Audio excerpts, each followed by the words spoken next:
Hello students, welcome to MS বায়োগাইড। আমি Manju Sharma, biology teacher. আজকে আমরা পড়ব প্রোটোজোয়ার জেনারেল ক্যারেক্টারের মধ্যে প্রোটোজোয়ার অসমোরেগুলেশন আর পড়ব ওসানিক উজ অ্যান্ড ফসিল প্রোটোজোয়া। এই দুটো টপিকই কিন্তু যারা নিট যারা অ্যাসপাইরেন্ট রয়েছে, যারা নিট পরীক্ষা দেবে তাদের জন্য খুবই ইম্পর্টেন্ট। এখান থেকে কিন্তু প্রশ্ন এসেছে, বিশেষ করে অসমো রেগুলেশন থেকে কিন্তু প্রশ্ন এসেছে। তো চলো আমরা শুরু করি এই দুটো টপিক, যেটা হচ্ছে প্রোটোজোয়ার অসমো রেগুলেশন এবং ওসানিক উজ অ্যান্ড ফসিল প্রোটোজোয়া। প্রথমেই আমরা আসবো যে অসমো রেগুলেশন কাকে বলে, বায়োলজিতে অসমো রেগুলেশন কাকে বলে।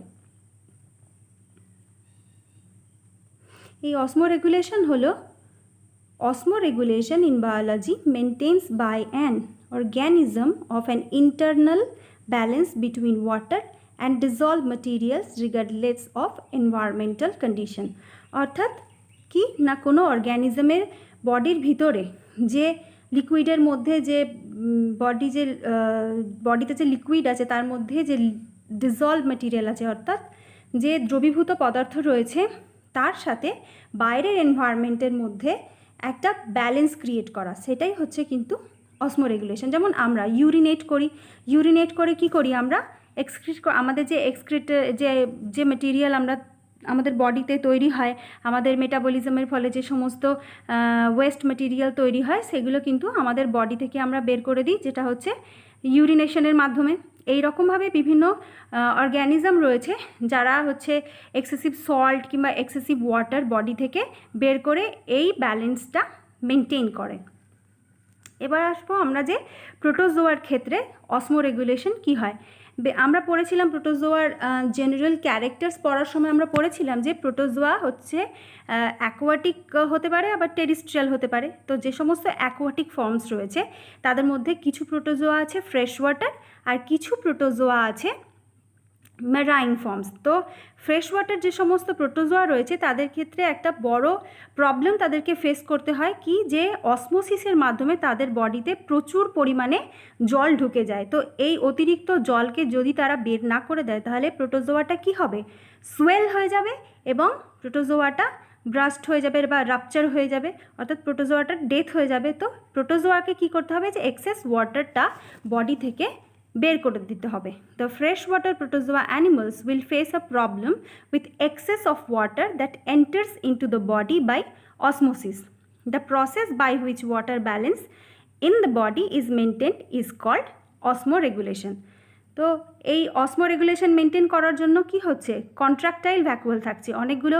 এই যে ফ্রেশ ওয়াটার যে প্রোটোজোয়া রয়েছে তাদের বডি থেকে কিন্তু কন্ট্রাকটাইল ভ্যাকুয়াল থাকে। এই কন্ট্রাকটাইল ভ্যাকুয়ালের সাহায্যে কিন্তু তারা এক্সেস ওয়াটারকে বডি থেকে বাইরে বের করে দেয়। এই যে কন্ট্রাকটাইল ভ্যাকুয়ালস কোন কোন প্রোটোজোয়াতে পাওয়া যায় না, কন্ট্রাকটাইল ভ্যাকুয়ালস আর pulsating organelle is found in fresh water Sarcodina, Mastigophora and Ciliata. তাহলে কোথায় কোথায় পাওয়া যাচ্ছে, ফ্রেশ ওয়াটার যে সার্কোডিনা রয়েছে, ম্যাস্টিগোফোরা রয়েছে এবং সিলিয়েটা রয়েছে, তাদের মধ্যে কিন্তু এই কন্ট্রাকটাইল ভ্যাকুয়াল কিন্তু বর্তমান থাকে। কিন্তু মেরাইন ফর্মস যে সমস্ত প্রোটোজোয়া রয়েছে, অর্থাৎ যারা সমুদ্রের জলে থাকে, সেই সমস্ত প্রোটোজোয়াদের ক্ষেত্রে কিন্তু এই কন্ট্রাকটাইল ভ্যাকুয়াল থাকে না। কিন্তু এর এক্সেপশনও রয়েছে, যে সিলিয়েটা যে সমস্ত ফর্মস আছে, প্রোটোজোয়া সিলিয়েটা ফর্মস, তাদের বডিতে কিন্তু কিছু কন্ট্রাকটাইল ভ্যাকুয়ালস থাকে। আর প্যারাসাইটিক যে সমস্ত ফর্মস রয়েছে তাদের বডির মধ্যেও কিন্তু এই কন্ট্রাকটাইল ভ্যাকুয়াল থাকে না। তাহলে কন্ট্রাকটাইল ভ্যাকুয়াল কী হচ্ছে, মেরাইন সিলিয়েটসের ক্ষেত্রে থাকছে না, কিছু কিছু এক্সেপশন আছে, যেটা হচ্ছে সিলিয়েটা। তো এবার আমরা আসবো যে এই ফ্রেশ ওয়াটার যে ফর্মস রয়েছে সেই কন্ট্রাকটাইল ভ্যাকুয়ালস কী করছে। কন্ট্রাকটাইল ভ্যাকুয়ালস এখানে আমরা দেখতে পাচ্ছি যে এখানে কন্ট্রাকটাইল ভ্যাকুয়ালস এই ছবিতে আমরা দেখতে পাচ্ছি যে জলটাকে এই ভ্যাকুয়ালের মধ্যে নিয়ে নিচ্ছে আর পেরিফেরিতে গিয়ে ব্রাস্ট হয়ে যাচ্ছে। এরপরে আমরা এই মেকানিজমটা আমরা ভালো করে বুঝে নেব, যে অসমোরেগুলেশনের মেকানিজমটা আমরা ভালো করে বুঝবো যে কিভাবে এই অসমোরেগুলেশনটা হচ্ছে। তাহলে কি হচ্ছে, কন্ট্রাকটাইল যে ভ্যাকুয়ালস রয়েছে তারা কি করছে, ফাংশন অ্যাজ হাইড্রোস্ট্যাটিক, আর অসমোরেগুলেটরি অর্গান হিসেবে কাজ করছে।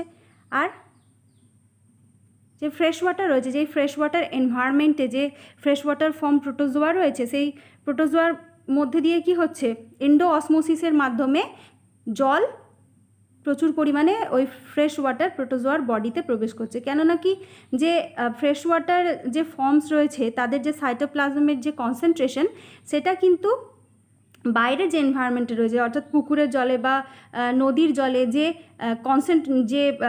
যে ঘনত্বটা রয়েছে সেটা কিন্তু কম, আর যে সাইটোপ্লাজম রয়েছে প্রোটোজোয়ার তার মধ্যে ঘনত্বটা কিন্তু অনেক বেশি। তো সেই জন্যে কী হচ্ছে, অসমোসিসের মাধ্যমে প্রচুর পরিমাণে জল ওই প্রোটোজোয়ার বডিতে চলে যাচ্ছে। আর সেখানে কি করছে, এই যে আউটার যে প্লাজমা লেমা রয়েছে বা পেলিকাল রয়েছে প্রোটোজোয়ার বডিতে, সেই প্লাজমা লেমা বা পেলিকাল কী করছে, সেমি পারমিয়েবল মেমব্রেন হিসেবে কাজ করছে, আর অসমোসিসের মাধ্যমে প্রচুর পরিমাণে জল চলে যাচ্ছে প্রোটোজোয়ার বডির ভেতরে। কারণ সেখানে ডেন্সিটিটা কি, ডেন্সিটিটা হচ্ছে বেশি, সারাউন্ডিং যে ওয়াটার রয়েছে তার থেকে ডেন্সিটিটা হচ্ছে ওই প্রোটোজোয়ার সাইটোপ্লাজমে বেশি আছে। তাহলে এইভাবে চলতে থাকলে কি হবে, এইভাবে চলতে থাকলে প্রচুর পরিমাণে জল প্রোটোজোয়ার বডিতে প্রবেশ করে যাবে আর সাইটোপ্লাজমকে ডাইলিউট করবে, এবং প্রোটোজোয়াটা কি হবে, ফুলতে শুরু করবে, সোয়েল হয়ে যাবে, আর এক সময় রাপচার হয়ে প্রোটোজোয়ার ডিসলিউশন হয়ে যাবে, অর্থাৎ প্রোটোজোয়ার ডেথ হয়ে যাবে। কিন্তু অ্যাকচুয়ালি সেটা হয় না, কারণ প্রোটোজোয়ার ফ্রেশ ওয়াটার প্রোটোজোয়ার বডিতে প্রচুর পরিমাণে কন্ট্রাকটাইল ভ্যাকুয়াল থাকে, আর এই কন্ট্রাকটাইল ভ্যাকুয়াল ওই এক্সেস ওয়াটার অর্থাৎ অতিরিক্ত যে জল থাকে সেই অতিরিক্ত জলকে সংগ্রহ করে নেয়।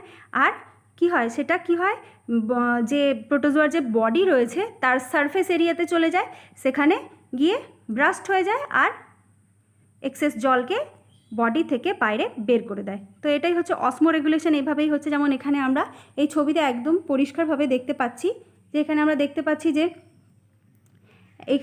পাচ্ছি যে জল এখানে প্রবেশ করছে প্রোটোজোয়ার বডিতে।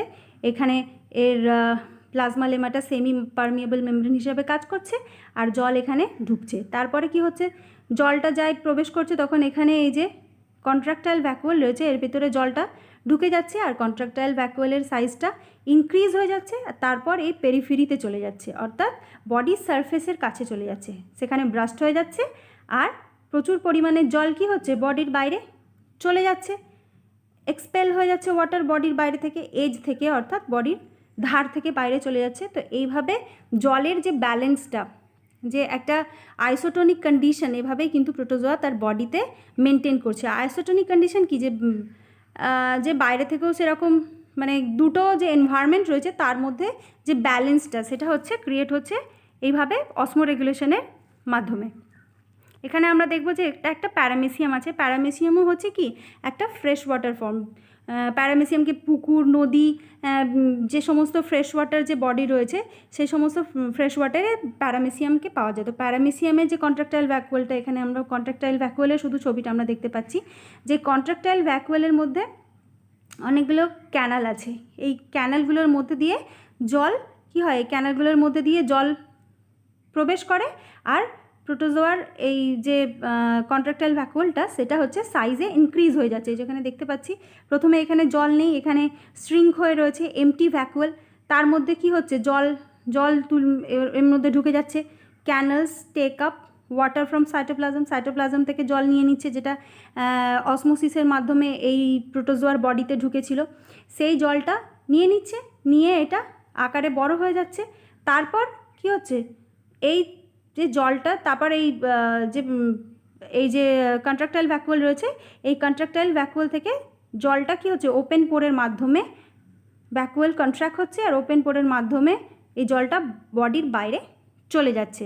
যেহেতু এই কন্ট্রাকটাইল ভ্যাকুয়ালটা যেহেতু কন্ট্রাক্টস হচ্ছে, অর্থাৎ সংকুচিত হওয়ার ফলে জল ওপেন পোরের মাধ্যমে বডির বাইরে বেরিয়ে যাচ্ছে। এইভাবে জলের এক্সেস ওয়াটারটা, fresh water form protozoa excess water অর্থাৎ অতিরিক্ত জল বডির বাইরে বের করে দিচ্ছে। এখানে দুটো প্রশ্ন আছে যেটা নিট এক্সামিনেশনে এসেছে, সেই প্রশ্ন দুটো তোমরা দেখতে পারো। যে একটা প্রথম প্রশ্নটা হচ্ছে কি, what happened when fresh water protozoa transform to marine water. যদি ফ্রেশ ওয়াটার প্রোটোজোয়াকে মেরাইন ওয়াটারে নিয়ে যাওয়া হয়, ফ্রেশ ওয়াটার প্রোটোজোয়াতে কি রয়েছে, ফ্রেশ ওয়াটার যে প্রোটোজোয়া রয়েছে তার যে সাইটোপ্লাজমে যে সল্ট নেই, সাইটোপ্লাজমে কোনো সল্ট নেই, কিন্তু যখন তাকে মেরাইন ওয়াটারে দিয়ে দেওয়া হচ্ছে তখন কি হচ্ছে, মেরাইন ওয়াটারে দিয়ে দেওয়ার জন্য ওর যে মেরাইন ওয়াটারে প্রচুর পরিমাণে সল্ট থাকে, তখন কি হয় আমাদের পিওর ওয়াটারের নেচার কি হচ্ছে, অসমোসিসের মাধ্যমে পিওর ওয়াটার ওই প্রোটোজোয়ার বডি থেকে মেরাইন ওয়াটারে চলে যাচ্ছে। এর ফলে কি হয়, প্রোটোজোয়া শ্রিঙ্ক হয়ে যায়। যেহেতু প্রচুর পরিমাণে জল, যেহেতু ভ্যাকুয়ালস থাকে, তো ভ্যাকুয়ালস কী করবে, প্রচুর পরিমাণে ভ্যাকুয়ালসের টেন্ডেন্সি কী হবে, প্রচুর পরিমাণে জলকে এই প্রোটোজোয়ার বডি থেকে সমানে বের করে দিতে থাকবে, ফলে কি হবে, প্রোটোজোয়া শ্রিঙ্ক হয়ে যাবে। কিন্তু অ্যাকচুয়ালি সেটা কিন্তু হয় না, কারণ যখনই ফ্রেশ ওয়াটার প্রোটোজোয়াকে মেরাইন ওয়াটারে দেওয়া হয় তখন কি হয়, ফ্রেশ ওয়াটার প্রোটোজোয়ার যে কন্ট্রাক্টাইল ভ্যাকুয়ালসগুলো থাকে সেগুলো ডিসঅ্যাপিয়ার হয়ে যায়। ফলে কি হয়, সেই যে ফ্রেশ ওয়াটার ফর্ম রয়েছে তার সেলের ভিতরে যে জলটা রয়েছে সেটা কিন্তু আর মেরাইন ওয়াটারে যেতে পারে না, যেহেতু সেখানে কন্ট্রাক্টাইল ভ্যাকুয়াল নেই। আর একই সময়ে ওই ফ্রেশ ওয়াটার ফর্ম সমুদ্রে থাকার জন্য কিছু পরিমাণে সল্টও অ্যাকিউমুলেট করে নেয় নিজের বডির ভিতরে। এর ফলে কি হয়, একটা আইসোটোনিক কন্ডিশন মেনটেন হয়। ফলে কি হয়, ওর যে ফ্রেশ ওয়াটার ফর্মের সাইটোপ্লাজমের মধ্যে যে জলটা রয়েছে সেটা কিন্তু আর ওই মেরাইন ওয়াটারে যায় না, আর প্রোটোজোয়াটা শ্রিঙ্কও হয় না। আবার যদি এই প্রোটোজোয়াকে, এই ফ্রেশ ওয়াটার প্রোটোজোয়া যেটা মেরাইন ওয়াটারে দেওয়া ছিল সেটাকে যদি আবার ফ্রেশ ওয়াটারে দিয়ে দেওয়া হয় তখন কি হবে, সেই ফ্রেশ ওয়াটারে দিয়ে দেওয়ার সাথে সাথে তার মধ্যে আবার কী হবে, রিঅ্যাপিয়ার হয়ে যাবে ভ্যাকুয়ালস রিঅ্যাপিয়ার হওয়ার ফলে সে আবার নিজের কাজ সেই আগের মতো করতে থাকবে, এক্সেস ওয়াটারকে বডির বাইরে বের করতে থাকবে। ফলে আর প্রোটোজোয়ার সেলটা সোয়েলও হবে না আর রাপচারও হবে না। কিন্তু আর একটা কন্ডিশন রয়েছে যে what happen when marine water protozoa transform to fresh ওয়াটারে যদি মেরাইন ওয়াটার ফর্মকে যদি ফ্রেশ ওয়াটারের মধ্যে যদি ট্রান্সফার করে দেওয়া হয় তখন কি হবে, আমরা জানি যে আগে জেনেছি যে মেরাইন ওয়াটার প্রোটোজোয়ার মধ্যে কিন্তু কোনো কন্ট্রাক্টাইল ভ্যাকুয়াল থাকে না। ফলে যখনই মেরাইন ওয়াটার ফর্মকে ফ্রেশ ওয়াটার ফর্মের মধ্যে যখন দেওয়া হয় তখন কি হয়, প্রচুর পরিমাণে, যেহেতু মেরাইন ওয়াটার যে ফর্ম রয়েছে তার সাইটোপ্লাজমের ঘনত্ব কিন্তু অনেক বেশি পিওর ওয়াটারের থেকে, তখন কি হয়, এটা ব্যালেন্স করার জন্য কি হয়, প্রচুর পরিমাণে পিওর ওয়াটার অসমোসিসের মাধ্যমে ওই মেরাইন ওয়াটার ফর্ম প্রোটোজোয়াতে প্রবেশ করে। ফলে কি হয়, ওই সেলটা প্রচুর পরিমাণে জল জমে যাওয়ার ফলে সোয়েল হয়ে যায়, ফুলে যায়, এবং শেষমেশ কি হয়, রাপচার হয়ে যায় আর ডিজলিউশন হয়ে যায় ওই সেলটার, ফলে সেলটার নষ্ট হয়ে যায়, রাপচার হয়ে যায়। তো এটাই হচ্ছে দুটো কন্ডিশন। এই ধরনের প্রশ্ন কিন্তু নিটেতে এসেছে, তো এটা হচ্ছে খুবই ইম্পর্টেন্ট এই প্রশ্ন, এই দুটো কন্ডিশনের প্রশ্ন। এরপরে আমরা আসব যেটা হচ্ছে ওসানিক উজ। যে সমস্ত প্রোটোজোয়া, কিছু প্রোটোজোয়া রয়েছে তারা ওসানিক উজ তৈরি করে। আমরা জেনারেল ক্যারেক্টার্স পড়ার সময় আমরা পড়েছি যে কিছু প্রোটোজোয়া রয়েছে তাদের বডির প্লাজমা মেমব্রেনের বাইরে এক্সট্রা কাভারিং থাকে, যেটা হচ্ছে শেল থাকে, এক্সোস্কেলিটন থাকে, যেটা হচ্ছে সেল প্রোটোজোয়াদের ক্ষেত্রে দেখা যায়, যেমন হচ্ছে ফোরামেনিফেরা, রেডিওলারিয়া, হেলিওজোয়া, এই সমস্ত প্রোটোজোয়াদের ক্ষেত্রে দেখা যায়। এই সমস্ত যে পেলাজিক ফর্ম রয়েছে সমুদ্রের মধ্যে, এই সমস্ত যে ফোরামেনিফেরা, রেডিওলারিয়া, হেলিওজোয়া এরা রয়েছে, এদের ডেথ হয়ে যাওয়ার পর, এদের মরে যাওয়ার পর এদের যে এক্সোস্কেলিটন রয়েছে সেটা হচ্ছে সমুদ্রের তলায় বছরের পর বছর ধরে জমতে থাকে আর একটা সেডিমেন্টারি রক স্ট্রাটা তৈরি করে। তাহলে এই পয়েন্টগুলো কী আছে আমরা দেখে নেব। যে tiny skeleton of dead pelagic foraminifera, radiolaria and heliozoa sink to the bottom forming the soft mud or oceanic ooze. These tiny skeletons are made of silica or calcium carbonate. তাহলে কি হচ্ছে, এই যে স্কেলিটনগুলো হচ্ছে কি সিলিকা দিয়ে তৈরি হতে পারে অথবা ক্যালসিয়াম কার্বনেট দিয়ে তৈরি হতে পারে। Over millions years this skeleton deposited on the floor of ocean become solid and fossilized and converted into some important sedimentary rock strata found all over the world. তাহলে বছরের পর বছর ধরে এই যে স্কেলিটনগুলো সমুদ্রের তলায় জমতে থাকে আর সেডিমেন্টারি রক স্ট্রাটা তৈরি করে। তো এটাই হচ্ছে ওসানিক উজ। ওসানিক উজ হচ্ছে কি, ওসানিক উজ তাহলে আমরা কি বললাম, ওসানিক উজ হচ্ছে উজেস আর basically deposits of soft mud on the ocean floor. Soft mud হচ্ছে ওশেন ফ্লোরে যেটা জমছে, আর এই সফট মাডটা কী দিয়ে তৈরি হচ্ছে না, এই পেলাজিক ফর্ম, পেলাজিক কথাটার অর্থ হচ্ছে কি ভাসমান। এই পেলাজিক ফর্ম আবার দু ধরনের হতে পারে, যেমন ফাইটোপ্লাঙ্কটনস রয়েছে, জুপ্লাঙ্কটনস রয়েছে। ফাইটোপ্লাঙ্কটনসের মধ্যে যেগুলো পড়ছে ডায়াটমস, ডায়াটমের যে ফ্রুস্টলস বা ডায়াটমের যে কাভারিং বা টেস্ট যেটা, যে কাভারিং, সেটাও কিন্তু এই সফট মাড তৈরি করতে হেল্প করে। আবার যারা জুপ্লাঙ্কটনস রয়েছে, জুপ্লাঙ্কটনসের মধ্যে এই পড়ছে এই সমস্ত শেল্ড প্রোটোজোয়াগুলো, তারা হচ্ছে জুপ্লাঙ্কটনস। সেই সমস্ত প্রোটোজোয়া দিয়ে এই সফট মাডটা তৈরি হচ্ছে। এই যে ওসানিক যে উজ, তার আবার দু ধরনের হয়, ওসানিক উজ আবার দু ধরনের হয়। এই দুটো টাইপ কি হচ্ছে ওসানিক উজের, একটা হচ্ছে ক্যালকেরিয়াস উজ আর একটা হচ্ছে সিলিসিয়াস উজ। যে সমস্ত প্রোটোজোয়াদের সেল ক্যালসিয়াম কার্বনেট দিয়ে তৈরি, তারা ক্যালকেরিয়াস উজ তৈরি করছে, আর যে সমস্ত প্রোটোজোয়াদের শেল সিলিকা দিয়ে তৈরি, তারা সিলিসিয়াস উজ তৈরি করছে। এখানে আমরা দেখতে পাচ্ছি যে সিলিসিয়াস উজ কি, siliceous ooze are composed of skeletons made from silica, আর ক্যালকেরিয়াস উজ হচ্ছে কি which are made from skeletons of calcium carbonate. তাহলে এটাই হলো উজের টাইপ এবং উজ কি দিয়ে তৈরি হচ্ছে। এখানে আমরা দেখতে পাচ্ছি যে এইখানে আমরা ছবিতে বুঝতে পারবো যে কোন কী ধরনের হয়। এই দিকের যে ছবিটা রয়েছে, এই যে ছবিটা রয়েছে, এটা হচ্ছে সিলিকা দিয়ে তৈরি উজ, আর এইটা হচ্ছে ক্যালসিয়াম কার্বনেট দিয়ে তৈরি উজ। উজের কিন্তু ইকোনমিক ইম্পর্টেন্স খুবই অনেক ইকোনমিক্যালি খুবই ইম্পর্টেন্ট হচ্ছে এই উজ। বিভিন্নভাবে এই উজকে কিন্তু ব্যবহার করা হয়। তো আজকের মতো এই পর্যন্ত। এই ভিডিওটা তোমাদের কাছে যদি ইনফরমেটিভ মনে হয়, যদি হেল্পফুল মনে হয়, তাহলে বন্ধুদের মধ্যে শেয়ার করে নেবে আর আমার চ্যানেলকে সাবস্ক্রাইব করে নেবে। Thank you.